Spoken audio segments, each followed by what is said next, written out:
नमस्कार दोस्तों, क्या हमारे देश में डेमोक्रेसी खत्म हो चुकी है? ये एक बड़ा सीरियस सवाल है। आप में से कई लोग इस सवाल को सुनकर जवाब देंगे, ऑब्वियसली नहीं। हम जिस पॉलिटिकल पार्टी को चाहें उसको वोट दे सकते हैं। जिस पॉलिटिशियन को सबसे ज्यादा वोट मिलते हैं वो पावर में आता है, तो ऑब्वियसली डेमोक्रेसी तो है हमारे देश में। लेकिन ये सवाल इससे कहीं ज्यादा गहरा है।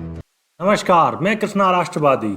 इस समय सोशल मीडिया की बात करें, ध्रुव राठी की एक वीडियो जो YouTube पर डाली जाती है द डिक्टेटर के नाम पर, या कहें end of democracy in India, तो क्या आपको लगता है कि ध्रुव राठी की इतनी वीडियो वायरल होने के पीछे कारण क्या है? उसको 1 करोड़ से भी ज़्यादा लोग उस वीडियो को देख चुके हैं और लगभग सैकड़ों यूट्यूबरों ने उन पर वीडियो भी बनाई है और लगातार वो वीडियो वायरल हो रही है। बीजेपी की तरफ से भी तमाम प्रतिक्रिया आ रही हैं और लगातार ध्रुव राठी के जो पर्सनल कैरेक्टर को भी अलग तरीके से देखने का प्रयास चल रहा है। तो क्या आपको लगता है कि सच में हमारे भारत में डेमोक्रेसी एंड हो चुकी है और द डिक्टेटरशिप या द डिक्टेटर के रूप में जो मोदी जी का चेहरा उभर रहा है? तो इसके पीछे चलिए हम लोग एक पड़ताल करते हैं। तो कई ऐसे कारण जो ध्रुव राठी ने अपनी वीडियो में बताए थे, उन बातों को भी एक सरल और सहज भाषा में उन्होंने कहा था।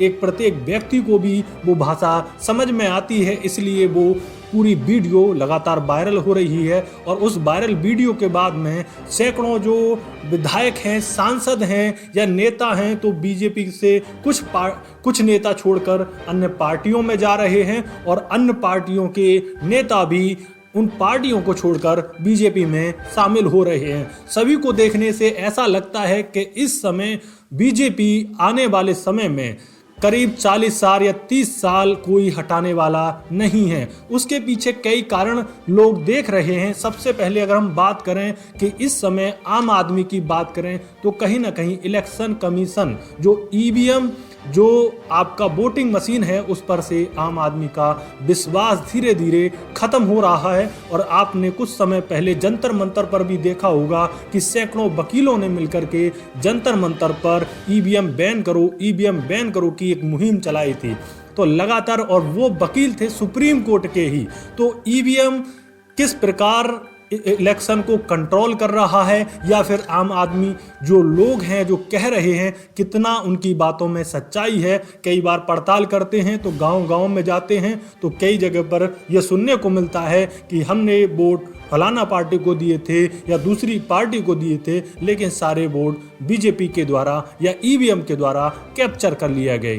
तो उनकी बातों में कितनी सच्चाई है कितनी नहीं, ये तो समय आने पर ही पता चलेगा, जब ईवीएम का कहीं अगर उसका चेकअप होता है या उसको चेक किया जाता है तो लगातार।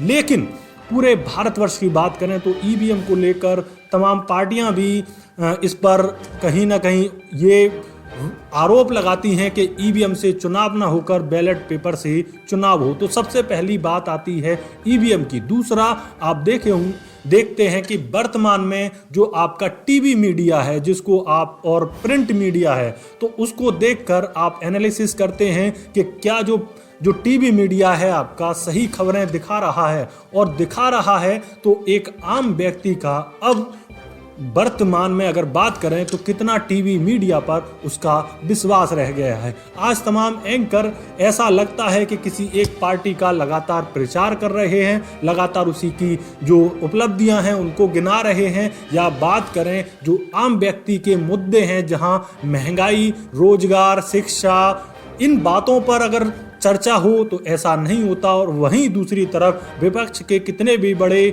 कोई भी आयोजन हो, या फिर जंतर मंतर पर कितने भी बड़े प्रोटेस्ट हो, या किसानों का इतना बड़ा प्रोटेस्ट हो, उसको नज़रअंदाज कर दिया जाता है। तो दूसरा सवाल खड़ा होता है आपका मीडिया पर। क्या टीवी मीडिया जो लोग देखना चाहते हैं, आम व्यक्ति की समस्याओं को, देश की समस्याओं का, क्या टीवी मीडिया दिखा रहा है, या फिर धर्म या सांप्रदायिक बातें फैलाकर पूरे देश में एक अलग ही माहौल बनाने का प्रयास कर रहा है? तो दूसरा कारण की बात करें तो दूसरा कारण है टीवी मीडिया पर भी अब लोगों का अविश्वास है। तीसरा, अगर बात करें ईडी और सीबीआई की। आपने देखा होगा पिछले कुछ समय से ईडी सीबीआई ना तो उससे आप अछूती रही है, ना समाजवादी पार्टी, ना कांग्रेस पार्टी, या झारखंड की बात करें तो शिबू सोरेन या फिर हेमंत सोरेन, इस तरीके से उनकी पार्टियों को भी लगातार कहीं ना कहीं ईडी और सीबीआई का डर दिखाया जा रहा है और तमाम बड़े नेता इस समय जेल में भी हैं।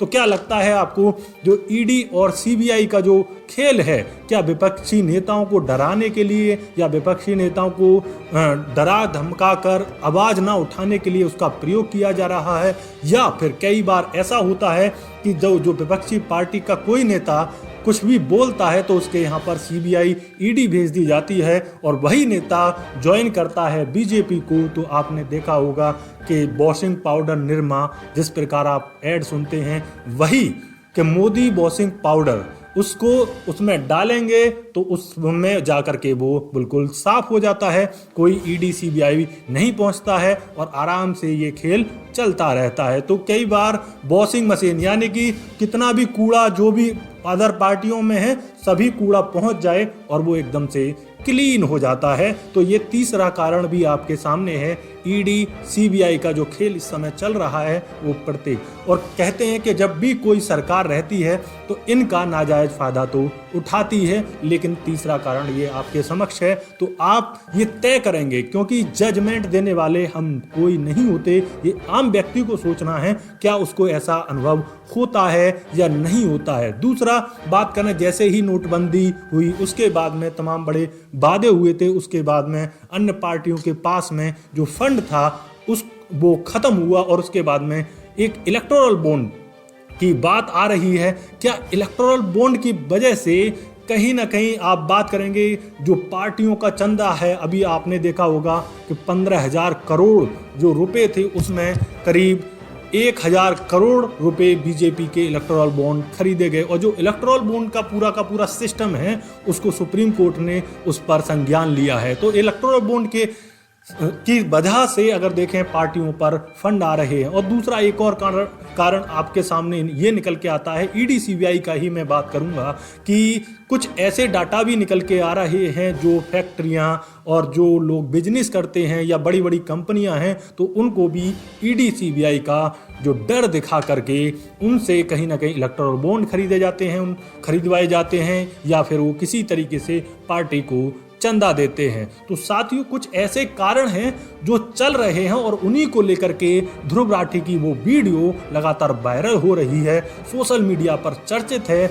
और देखा जाए तो अब इस समय अब आप एक आम आदमी को तय करना है, क्या हमारे भारत में द डिक्टेटर या डिक्टेटर के रूप में मोदी जी उभर रहे हैं, या आपके यहाँ पर द एंड ऑफ डेमोक्रेसी, यानी डेमोक्रेसी जो लोकतंत्र है आपका खत्म हो रहा है, अलोकतंत्र की तरफ जा रहा है। कुछ लोगों का मानना यह भी है कि ये 2024 का अंतिम चुनाव भी हो सकता है, इसके बाद शायद कोई चुनाव हो ही ना।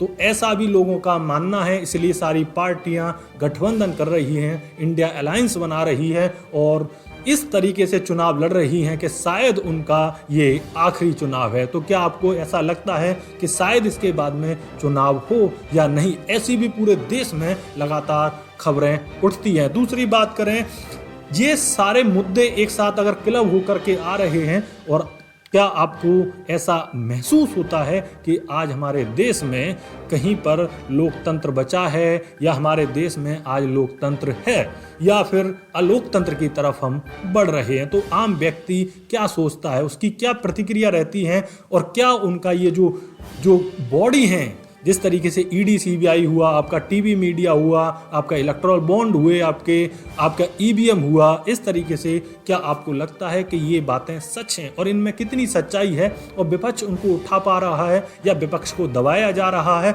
और 2024 में फिर से क्या बीजेपी सरकार बन रही है, या फिर ऐसा हो सकता है कुछ उलटफेर हो, या देश में क्या चल रहा है? तो एक आम व्यक्ति सोच कर देखे तो तय कर पाएगा कि शायद कुछ देश में इस बार कुछ अलग चल रहा है। समय आता है, आप सभी जानते हैं, जब कांग्रेस का समय था तो इंदिरा गांधी का जो कार्यकाल था, जो उस समय का कालखंड था, उस समय भी द डिक्टेटर वाली ये बातें चली थी और अब जो उसके बाद चली हैं वो मोदी जी के कार्यकाल में भी ये बातें चली हैं। तो चलिए आपको ये तय करना है, क्या जो मोदी जी हैं वो इंदिरा गांधी के समान ही सारी जो आपकी कार्यपालिका या न्यायपालिका या आपकी विधायिका या प्रेस मीडिया, क्या सबको अपने अंडर में लेना चाहते हैं या सब पर से कंजा कसना चाहते हैं?